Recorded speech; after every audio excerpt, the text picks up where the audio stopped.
The cold feeling that ran through me had nothing to do with the winter outside the fancy dining room. It was the icy grip of betrayal, sinking deep into my bones, coming from the smiling faces all around the shiny wooden table. My Uncle Arthur, a man whose hands had once held my bite as I learned to ride, lifted his crystal glass. To family, he boomed, his voice full of fake cheer, and to new beginnings. I looked at them all. Arthur, with his red face and eyes that held a sharp, calculating look. Aunt Beatrice, her lips thin, perfectly dressed, already acting like I was just a bothersome little bug. And my cousins, Julian and Julia, puffing themselves up like proud birds, barely hiding their nasty smiles. We had just heard my grandfather's will read out loud. That piece of paper had taken everything I thought was mine.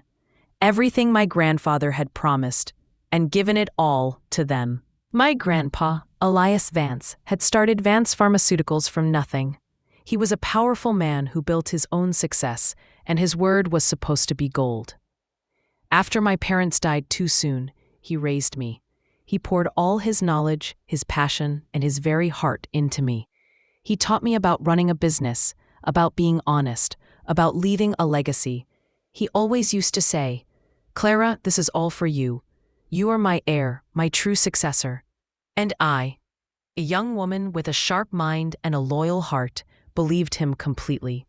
I gave my whole life to him and to the company, working super hard, often giving up my own fun to chase the dream we shared. But the will, read by Mr. Davies, our family's serious old lawyer, told a completely different story.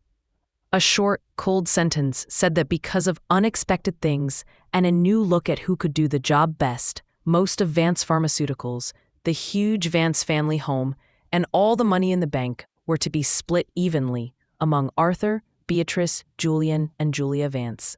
I was left with a small amount of money, enough to live okay, but nothing more, and a tiny, faraway cabin in the mountains, a place Grandpa hardly ever visited and used to joke was good for forgetting.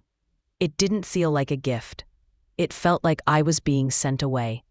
Those unexpected things were, I knew with a sickening feeling, a carefully planned lie. Weeks before Grandpa passed away, he had a bad stroke. While he was getting better, slowly, Arthur took over the daily running of Vance Pharmaceuticals. He said it was to help Grandpa and ease his load. But I saw the change in my grandfather. There was a quiet fear in his eyes when Arthur was near. There was a soft but firm pressure put on him. A new nurse started taking care of him, and she seemed more like a guard. I tried to talk to him, to warn him, but Arthur and Beatrice stopped me, saying Grandpa needed total peace and quiet. They convinced Grandpa, when he was weak, that I was childish, reckless, and worst of all, that I had been stealing money from a small company project, a project I had actually saved from falling apart by being smart with money. The fake proof, I later found out, was carefully made by Julian, who had always been weirdly good at changing things on computers. The funeral was a show of fake sadness and barely hidden victory from the Vances. I stood by myself, a silent watcher, seeing them hug people and accept lots of praise for their loyalty to Grandpa Elias. Every hand I shook, every quiet, kind word I heard, felt like a new knife twisting in my heart. I saw pity in some eyes and plain dismissal in others. But deep beneath the hurt, something cold and strong began to grow inside me. A quiet, burning decision. I would not forget. I would not forgive. And I certainly would not be forgotten. I left the big house the very next day. That remote cabin became my safe place, my own personal, cold, lonely spot. It was isolated, hidden among tall pine trees, with only the sounds of the wind and sometimes wild animals for company. This was where I would get myself together, rethink everything, and plan my next steps. The money I had, even though it wasn't enough for a fancy life, was enough to live on, and importantly, enough to put into my revenge plan. I started small, carefully looking into every financial move Arthur and his kids had made since taking over Vance Pharmaceuticals. The company, which used to be a shining example of new ideas and good business under Elias, was already starting to show cracks under Arthur's hand. He was a man born into money, used to getting things handed to him, not building them. His decisions were all about getting quick money, throwing away the company's future for fast profits. I spent months reading business magazines, law books, and the financial reports of Vance Pharmaceuticals. I signed up for online courses in company money management and finding hidden money problems. My mind was like a sponge, soaking up every single detail. I learned the tricky parts of taking over companies, the subtle ways of fighting for control, and how powerful good information could be. I also worked out, changing my body as much as I was changing my mind. The soft edges of sadness turned into a lean, determined body. I swapped my fashionable city clothes for simple, plain ones, and my polite smiles for a cool, unreadable look. The old Clara, the innocent and trusting Clara, was slowly fading away, replaced by a sharper, more dangerous version. My first target was Julian. He had always been the weakest one, driven by his ego and a desperate need for people to notice him. I started anonymously leaking small, embarrassing, but easy-to-check details about Julian's super expensive spending and his not-so-good decisions within the company. These weren't big enough to cause a huge scandal, but they were enough to chip away at his carefully built image. I watched from the shadows as Julian, always quick to get angry and make a scene, became more and more annoyed, accusing innocent co-workers of not being loyal. The family just brushed it off as Julian being Julian, but the seeds of doubt were planted. Next came Julia. Julia, shallow and obsessed with becoming famous in society, had always used the Vance name to get ahead. I, using carefully chosen anonymous tips, showed how Julia tried to get big fashion deals for herself by secretly lying about her role and influence at Vance Pharmaceuticals. The fashion brands, not wanting any kind of scandal, quietly pulled away from her. Julia, furious and confused, blamed jealous rivals. I just smiled to myself in my lonely mountain cabin. Arthur and Beatrice were tougher. They were older, more experienced, more sneaky. But I had a secret weapon, something Grandpa had trusted me with, a hidden backup plan, deep inside his personal belongings. It was a digital ledger, like a super detailed diary, showing every illegal deal, every secret agreement, every time Arthur had spied on other companies for years, long before Grandpa's stroke. Grandpa, always practical, kept it as a kind of insurance, a big threat hanging over his brother's head, just in case Arthur ever really crossed the line.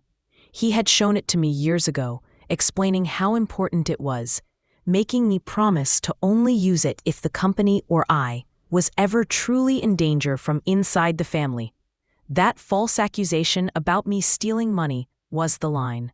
I spent another year building my case, making my network stronger, and making careful moves. I started a small, normal-looking company focusing on a special kind of medicine research, a field I knew Vance Pharmaceuticals was ignoring under Arthur's leadership. I hired a team of smart, unhappy scientists and researchers, promising them freedom and a chance to invent without rules from big bosses.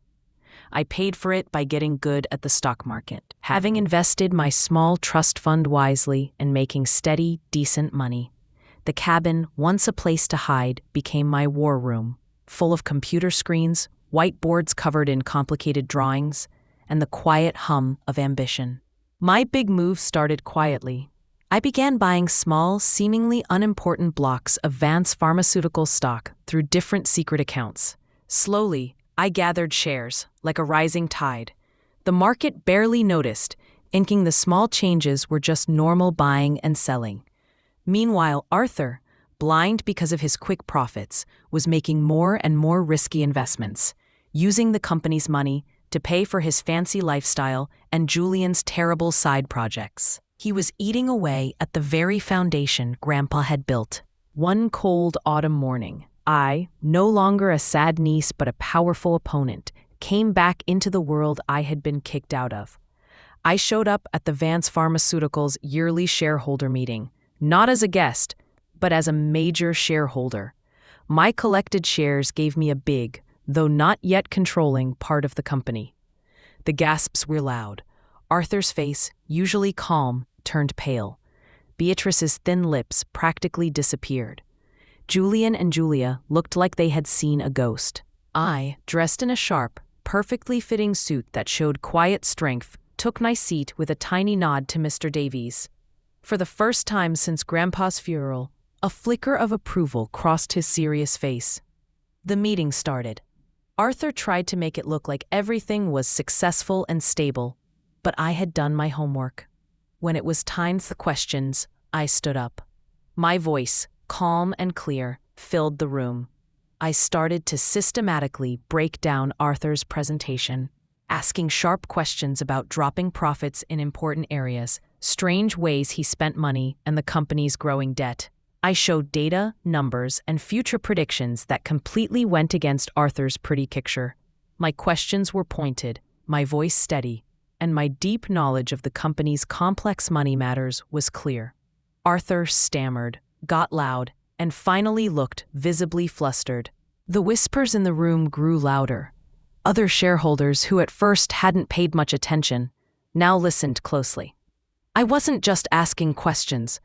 I was showing a pattern of bad management and the company going downhill. The family tried to stop me, to make me look bad, but I stood my ground, referencing specific reports and internal messages that only someone with deep access would know. The truth began to slowly come out, then rushed like a waterfall. The big moment came weeks later, during a special board meeting called because of the growing anger among shareholders. I, having smartly bought more shares through a series of complicated deals, now held a big chunk of the company, enough to demand a seat on the board. Arthur, desperate, tried to block me, but the company rules, written by Grandpa Elias, were clear. I walked into the boardroom, not as someone asking for a favor, but as an equal. The meeting was very tense. Arthur, with Julian and Julia backing him up, tried to paint me as an angry family member, trying to mess up the company just to be mean. But I was ready. I showed the digital ledger, the backup plan Grandpa had left me. Projecting it onto the big screen, I systematically revealed years of Arthur's illegal activities, his secret stock trading, his fake companies used to steal money, and how he had directly hurt competing companies. The final, most damaging proof was a series of secret messages between Arthur and that new nurse, showing how they had tricked Grandpa when he was weak, forcing him to change his will. The dates, the money amounts, the secret language, it was all there, impossible to deny. A sudden silence fell over the room. Beatrice gasped, covering her mouth. Julian looked sick. Julia stared blankly at the screen, her dreams of social fame falling apart before her eyes. Arthur, his face a mix of disbelief and rage, stood up, shouting, "This is fake, lies." But Mr. Davies, who had been carefully checking all my proof in the weeks before this, finally spoke. His voice, usually so calm, now had a quiet power. "Mr. Vance," he said to Arthur, "the evidence shown here matches certain problems I found in the company's money records over the years. Problems I couldn't explain until now." He looked at me, a hint of respect in his eyes.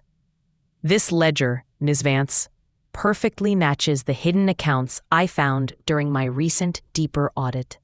The board, seeing proof they couldn't argue with, voted together to start an official investigation into Arthur's actions. Within days, the scandal exploded. The news, alerted by my anonymous tips, swarmed Vance Pharmaceuticals. Arthur was forced to step down, his good name ruined. Legal actions followed quickly. The carefully built lives of Julian and Julia, made from their father's dirty money, fell apart. Their endorsement deals disappeared, their rich friends left them.